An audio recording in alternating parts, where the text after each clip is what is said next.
London, 1888. A city cloaked in fog and mystery. Amidst the gaslit streets and cobblestone alleys, a name emerged that would haunt history forever. Jack the Ripper. This is the story of his reign of terror and the darkness that still surrounds him. Victorian London was a city of contrasts. The wealthy lived in grand townhouses, while the poor struggled to survive in squalid slums.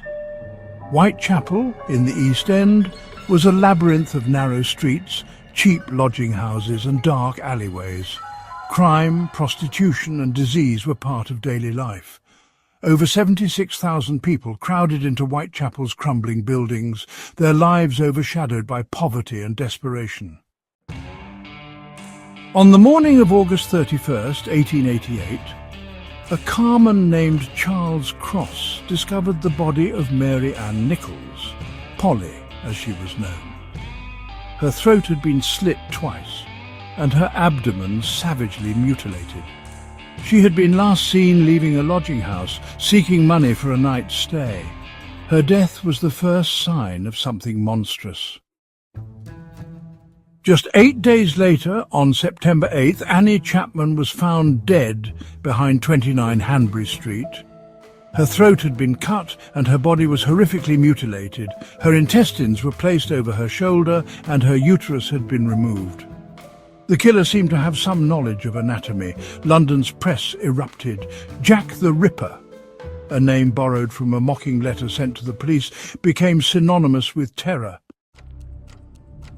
September 30th, 1888, known as the Double Event. 2 murders in one night. Elizabeth Stride and Catherine Eddowes. Stride was found with her throat cut but no further mutilations. Perhaps the Ripper had been interrupted. Eddowes, found in Mitre Square, suffered horrific injuries. Her face was slashed, her kidney removed, and a piece of her apron was found later smeared with blood near Goulston Street. On a nearby wall, written in chalk, "The Jews are the men that will not be blamed for nothing." The message was hastily erased by police to prevent anti-Semitic riots. November 9th, 1888.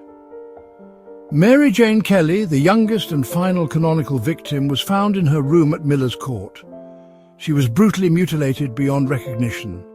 Her body was virtually dissected, organs removed and arranged around the bed.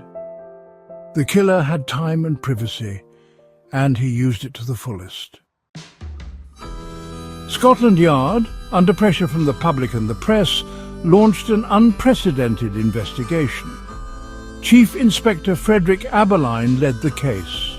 Hundreds of interviews, thousands of house-to-house inquiries, but the killer remained elusive. The Metropolitan Police and the City of London Police worked in parallel, often clashing over jurisdiction. Letters flooded police stations and newspaper offices. The Dear Boss's letter, dated September 25th, 1888, was signed Jack the Ripper and mocked the authorities' Jack the Ripper, VO. "I keep on hearing the police have caught me, but they won't fix me just yet." Another The From Hell letter came with a piece of a human kidney, allegedly from Eddowes. The authenticity of these letters remains debated.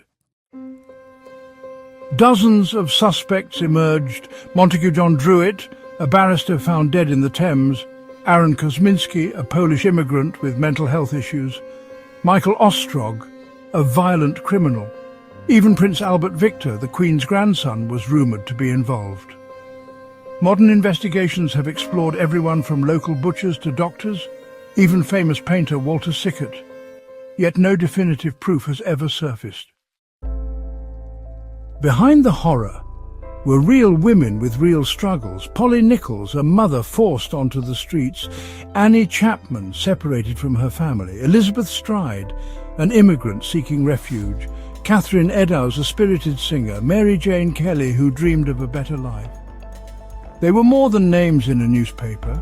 They were daughters, sisters, mothers, their lives stolen by the shadows of Whitechapel. More than a century later, the case remains unsolved.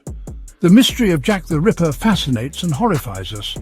From novels to films, podcasts to walking tours, his legacy endures. Some see him as a symbol of evil, others as a reflection of society's darkest fears. As long as the mists rise over London's East End, Jack the Ripper's name will linger, a ghostly reminder of a time when horror stalked the streets and the world learned that evil can hide in plain sight.